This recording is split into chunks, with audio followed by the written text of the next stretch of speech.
Hi friends, చూడండి ఇవైతే లేత చింతకాయలు అనమాట. చూడండి, మనకి చింతకాయలు స్టార్టింగ్లో ఈ విధంగా వస్తాయి. తర్వాత వాటి సైజు పెరుగుతూ పెరుగుతూ చూడండి ఈ విధంగా ట్రాన్స్ఫర్ అవుతాయి కదా. మేమైతే చిన్నప్పుడు వీటిని బాగా తినేవాళ్ళం అనమాట.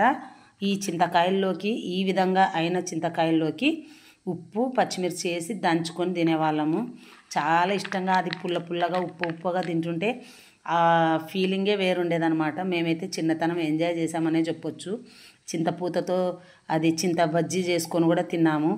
ఇప్పుడున్న పిల్లలకి ఇవేమీ తెలియవు కదా, కాబట్టి నేను మా పిల్లలకి కూడా ఈ చింతకాయలు పెట్టాలని చెప్పేసి నేనైతే తెచ్చి పెట్టానమాట. చెట్టు దగ్గరికి వెళ్ళింటే ఇందాక నాకు బాగా కనిపించాయి ఇవన్నీ. కాబట్టి మా పిల్లలకి కూడా ఈ చింతకాయలు టేస్ట్ చేపిద్దామని చెప్పేసి అయితే ఈరోజు తీసుకొచ్చాను. చూడండి, మీలో ఎంతమందికి ఈ చిన్న చింతకాయలు అంటే ఇష్టము, ఎంతమంది మాలాగా ఉప్పు తర్వాత వచ్చేసి పచ్చిమిర్చి వేసుకొని చిన్నతనంలో దంచుకొని తిన్నారో నాకైతే కామెంట్ చేయండి. Bye friends.